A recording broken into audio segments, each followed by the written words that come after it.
Tuesday on Suffield's Amazing Race. Our 5 remaining teams were put through a grueling oceanic leg, aimed to whittle down the field to just 3. In the Union, teams got their first clue, informing them that they were going to have to put on a show. Teams raced to the PAC, where one team member was asked to sing that jaunty old tune from The Sound of Music in front of an audience of their own peers. Oh dear, a female dear.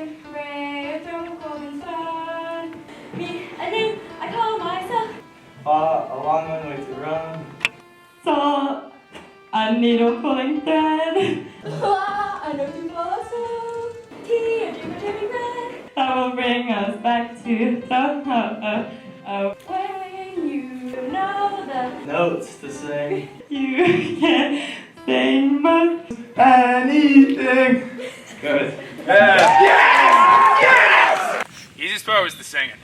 I knew that song already, so that was easy. Owen loves The Sound of Music. We lucked out on that one. Here, Owen Hearn and Emma Moran excelled, while Inge Nukvitne had trouble with the language. And Tristan Grush had trouble because, well, he can't sing. A long way to run. After passing the PAC challenge, teams were given a football and asked to make their way to the fields, where one team member had to kick a 10-yard field goal and the other had to make a 15. It was Allie Hayden who impressed us here, as she, along with Nick and Owen, was able to make the punt on the first attempt. We got the Suffield Academy football kicker right here. Sorry, Shaq. Yeah, quick 15-yarder. This guy had a 10-yarder. Dude, I always wanted to try that football in between the thingies, and it was not that hard. Next, teams faced the most difficult challenge yet. In the deep end of the pool were hundreds upon hundreds of coins, and our teams had to go down and pick up exactly $2.69 of it to continue.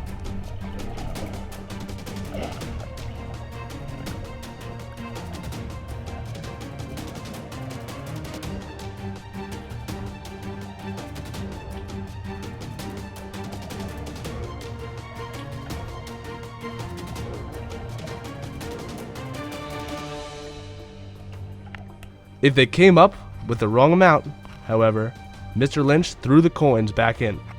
Every team had immense difficulty here and had to have their change checked at least twice, except for the power couple, who once again got through unscathed. What do you think the hardest part was?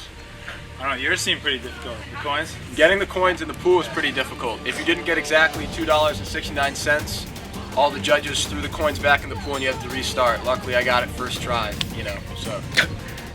Upon completion, teams made their way to the solo barn and were warned of an upcoming U-turn, an opportunity for the first team that gets there to alter another team's path to the finish line.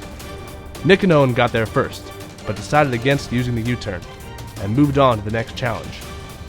Making quick work of the 5th and final task of the leg, Nick and Owen both made it up the slanted bouldering wall in the barn and then made their way to the finish line, checking in a half hour before the next fastest team. The two have momentum going into the final. Ingen and Zanussi were glad to see that they hadn't been U-turned and scampered up the wall to notch the second spot in the finals. Emily and Tristan made it to the U-turn next and decided to use it against a team close behind, Nina and Allie.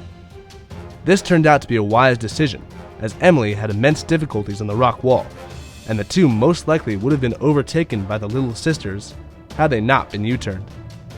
The move worked though, and Emily and Tristan grabbed the 3rd and final spot in the finale of Suffield's first Amazing Race. Yeah, it was a good decision to U-turn Allie and Nina because I struggled a lot with the rock climbing and they were pretty close behind us, so that took them out of the game. We're still bitter. No, it's just fine. We came in second place. We did. We're still in it. We're on the podium, as they say. True. Tomorrow, the Amazing Race comes to an end, and the first champion will be crowned. Who will it be? The recently unstoppable power couple, the cool and collected Zingusi team, or will Emily and Tristan take home the crown? Find out tomorrow at 8:30 on Tremaine Terrace.